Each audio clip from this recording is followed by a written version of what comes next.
In the grand tapestry of our planet's history, few things are as fundamentally human as the paths we create. They are the arteries of civilization, the conduits of ideas, and the silent witnesses to the ceaseless march of time. From the first tentative tracks beaten into the earth by our earliest ancestors to the sprawling networks of asphalt that now crisscross our globe, roads tell a story.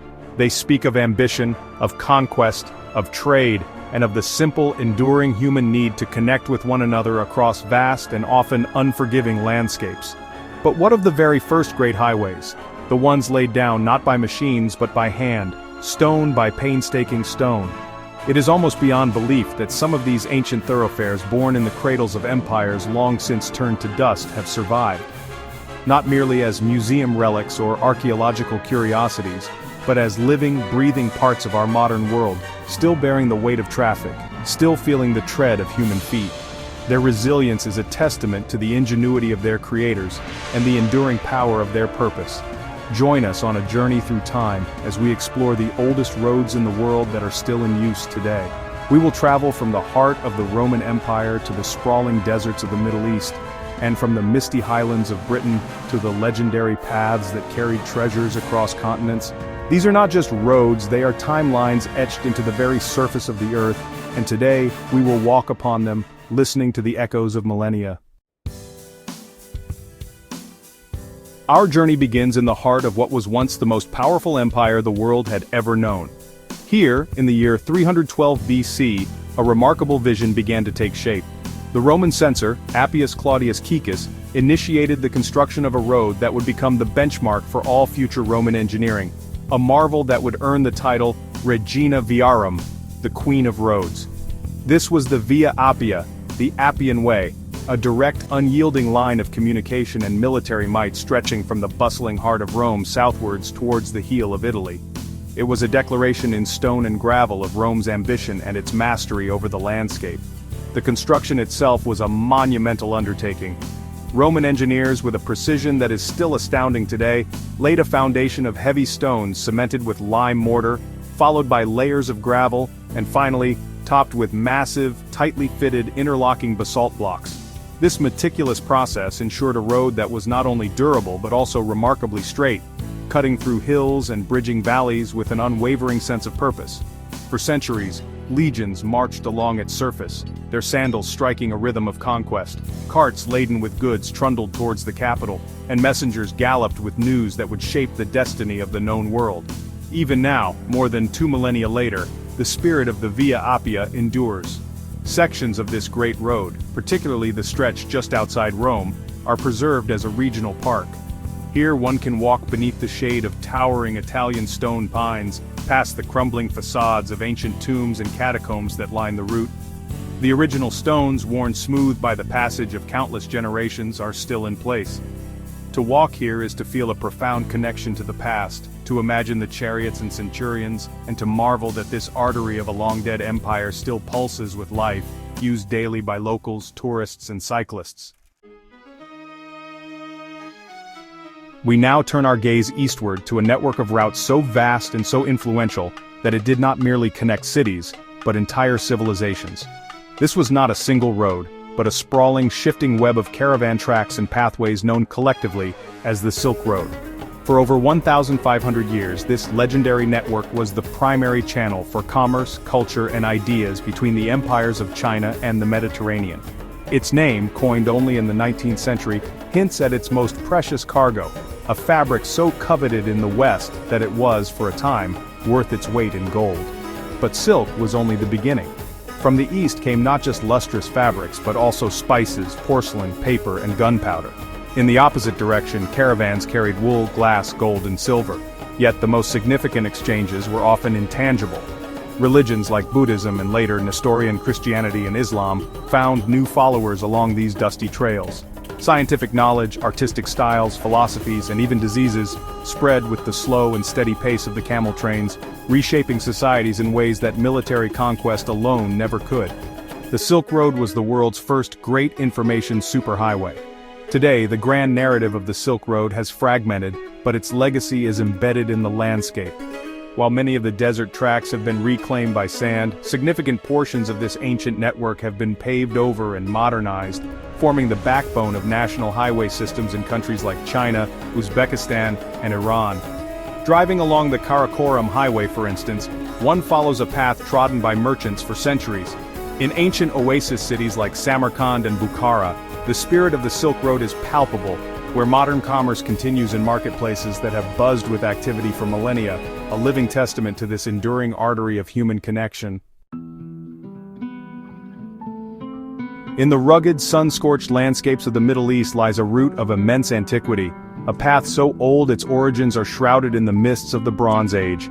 Known as the King's Highway, this ancient trade route is mentioned in the Old Testament, a testament to its importance long before the rise of Rome or the Han dynasty. Stretching over 200 miles through modern-day Jordan, it connected the great powers of the ancient world, linking Egypt with Syria, Anatolia, and Mesopotamia. It was a vital corridor for trade, pilgrimage, and military campaigns for over 3,000 years. The highway snakes its way along the high Jordanian plateau, a natural ridge that offers a strategic advantage over the harsh desert lowlands. For millennia, it was the main thoroughfare for traders transporting frankincense and myrrh from the southern Arabian Peninsula to the eager markets of the Mediterranean. It was a path walked by patriarchs and prophets, and later it was fortified by the Romans, who called it the Via Traiana Nova. They paved sections, built milestones, and established forts to protect the precious flow of commerce. The Nabateans, masters of the desert, grew rich by controlling this route from their magnificent capital, Petra. Today, the King's Highway lives on as Jordan's Highway 35, while a modern, faster desert highway now carries the bulk of the country's north-south traffic. The old King's Highway remains a spectacular scenic drive. It winds through dramatic canyons like the Wadi Mujib, passes by crusader castles such as Karak and Shobak, and offers breathtaking views across the Great Rift Valley. To travel this road is to peel back layers of history. Each turn reveals a new vista, a new ruin, a new echo of the countless armies, merchants, and pilgrims who have passed this way, their journeys woven into the very fabric of this sacred and ancient land. From the arid deserts of the Middle East, we travel to the green and often damp climes of Great Britain. Here, another great Roman road laid the foundation for a route that would become the principal artery between two capital cities, London and Edinburgh. Originally established by the Romans as part of their network to control the wild northern frontiers of their province, this route, later known as the Great North Road, became the spine of the island. For nearly 2,000 years, it has been the main channel for travel, communication, and commerce between England and Scotland. After the Romans departed, the road fell into disrepair, but its path was never truly lost. Over the centuries, it was revived, becoming the essential route for royal messengers, marching armies, and most famously, the mail coaches of the 18th and 19th centuries. The age of the stagecoach was the golden era of the Great North Road. A network of coaching inns sprang up along its 400-mile length, providing fresh horses and refreshments for weary travelers. The journey, which once took weeks, was reduced to a little over 40 hours, a breathtaking speed for the time. The road was alive with the thunder of hooves and the call of the post horn. The advent of the railways in the 19th century seemed to signal the end for the Great North Road, but the invention of the motor car gave it a new lease on life. In the 20th century it was designated as the A1, and large sections were upgraded to a modern motorway, the A1M. Yet remnants of the old road are everywhere for those who know where to look. Quiet country lanes, old stone bridges, and historic coaching inns still stand as proud reminders of a bygone era.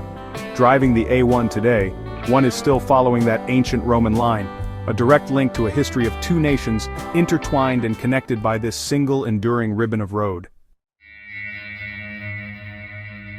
Our final journey takes us along a route defined not by military conquest or imperial decree, but by the pursuit of a single, alluring substance. This was the Amber Road, a trans-European network of trade routes that for thousands of years connected the cold shores of the Baltic Sea with the warm civilizations of the Mediterranean. The prize was amber, the fossilized resin of ancient forests, which washed up on the northern coasts. Prized for its beauty and its supposed magical properties, this gold of the north was as coveted in Rome and Greece as silk from the east. The Amber Road was not one single, clearly defined path. but a series of river and land routes that shifted over time depending on tribal politics and security. From the Baltic coast, traders would travel south, following the great rivers of Europe, the Vistula, the Elbe, and the Danube. They navigated through dense forests and across vast plains, a perilous journey through territories inhabited by numerous different tribes. The route eventually led them over the formidable barrier of the Alps, down into the Po Valley in Italy, and finally to the head of the Adriatic Sea where the amber would be distributed throughout the Mediterranean world. The legacy of this ancient trade is subtle yet profound. The wealth it generated helped to fund the development of settlements and power structures all along its length, long before the arrival of the Romans. Today, modern highways like the A1 motorway in Poland follow parts of the historic route, traveling through cities like Gdansk on the Baltic coast or Vienna and Aquileia further south. One is treading in the footsteps of these ancient amber merchants. The beautiful amber jewelry still sold in these regions is a direct link to that prehistoric trade, a shimmering golden thread connecting our modern world to a time when these small, translucent stones were worth a journey of thousands of miles. From the basalt pavers of Rome to the sun-beaten tracks of Jordan, and from the legendary caravan trails of Asia to the fossilized gold routes of Europe, we have journeyed across millennia. These roads are more than just infrastructure. They are the enduring narratives of our shared human story. They have carried soldiers and saints, merchants and messengers. They have been channels for wealth and wisdom, for conflict and for culture. Their surfaces are inscribed with the triumphs and tribulations of countless generations who have walked, ridden, and driven upon them. What is most remarkable is that their story is not over. The echoes of the past are met with the rumble of present-day traffic. The Via Appia still guides visitors through a park of ancient wonders, the King's Highway still offers breathtaking views to modern travelers, and the paths of the Silk and Amber roads are now traced by national motorways. They are a powerful reminder that the past is not a foreign country, but the very foundation upon which our present is built. The needs that created these roads, to connect, to trade, to explore, are the same needs that drive us today. These ancient roads have withstood the test of time, continuing to serve as vital links in our modern world. Thank you for joining us on this historical journey. They prove that the most durable things we build are not always the grandest monuments, but the simple, functional paths that bring us closer together. And as long as humanity has a destination, we will continue to create and travel the roads that lead us there, adding our own footfalls to the endless echoes of history.